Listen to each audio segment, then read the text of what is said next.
Hello, my dears. My name is Joanna, and I welcome you to Johanna Taconis, the Deconstruction of C-PTSD podcast. In this episode, we will talk about suicide. As it is Memorial Day, and I thought about all the ones we lose through suicide, often because of PTSD. This time I wanted to focus on those left behind, and the coping with the suicide of another person. This doesn't just apply to soldiers. I might do a topic on suicide another time if it is wanted. It is important as we need to talk about it, but it is still often taboo, so let us talk about it. I have my own share of experiences, no matter if it was suicidal thoughts, talking someone out of suicide, or losing someone through suicide. It is so incredibly hard to reach someone in the stage where they made already that decision. It is the solution to the suffering they think and the good end they have been looking for. It is so easy getting lost, especially with the help of PTSD or depression. The world suddenly seems to follow different rules and changes completely. Even with my extensive knowledge and some experience, talking someone out of suicide is extremely difficult. And it is sadly important that you go into that conversation with the knowledge that it might not work, and that there is nothing you can do about that possibility. When dealing with humans, there is always a chance things go in a surprising direction. That isn't your fault. All we can do is act in the best of our abilities. That is sadly sometimes not enough. We first will talk about how PTSD/depression warps one's senses of reality, and then why it is not your fault. The absolute heartbreaking reality is that depression/PTSD warps your senses of reality into a very twisted form of nightmares. Everything becomes pointless. Food without taste.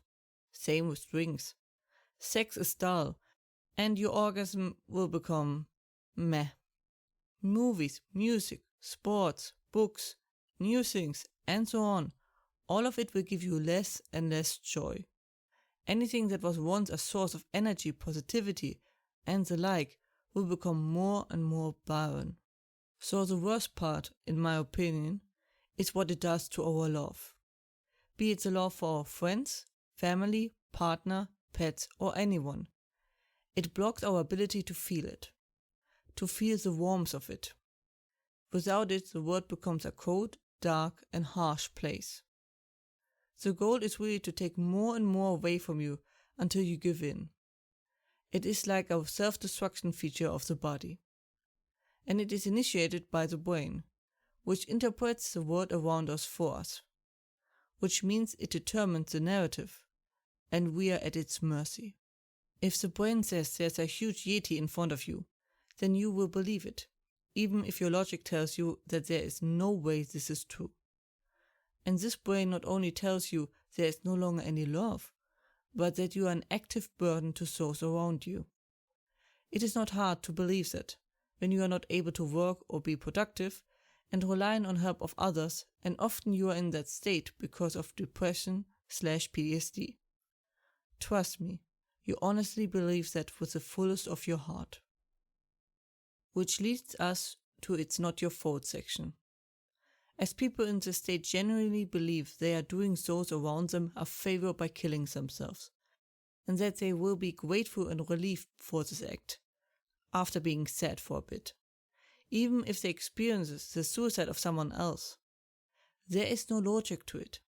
Some believe that the person committed suicide was important to the group, unlike themselves. The brain is the one who interprets how we perceive other people and what they do. So the brain makes every frown a face of deep disgust. Laughter is always about you and never with you. Every sigh is a sign that you want that person not around, and the like. You can't be so good that you won't do any of these. The brain is actively looking for them to justify the suicide plans. It will make out of nothing a huge pile. I am not saying this to give you the feeling that everything you do is pointless. Far from it. You are likely one of the last beacons they have. I just want to explain why it is so incredibly hard, why the odds are stacked against you, and that even if you go at it with all you have, you still might lose this battle. This is not your fault. Sometimes it is just a few seconds. I dodged quite a few of those.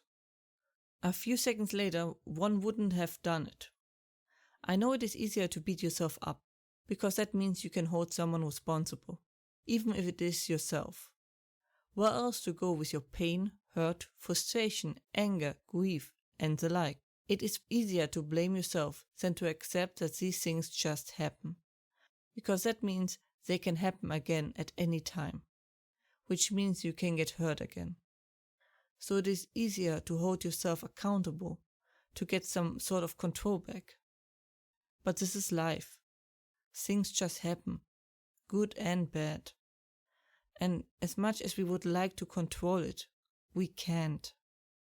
It is best to let go and accept you can control it, and that it isn't your fault. I will end this episode with a plea for you to get help if you feel any way in this regard.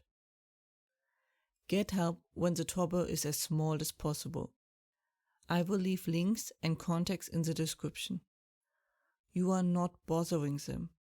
There are people there that would love to help you. You aren't wasting their time. On the contrary, they would love to help you when your trouble hasn't become extreme yet, because that is always easier and better to do. I beg you to reach out if you feel like you need help. It happens so fast. That was it for today's episode. I hope you found it helpful, especially with this dark topic. Hope you are safe and well. And, as always, if you have any questions or feedback and the like, please let me know at contactme@johannatakonis.com. More information and transcript you can find as usually under johannatakonis.com/podcast. Information regarding therapy you can find under johannatakonis.com/therapy, and links are in the description. Hope to see you next time. Watch yourselves and have a wonderful time.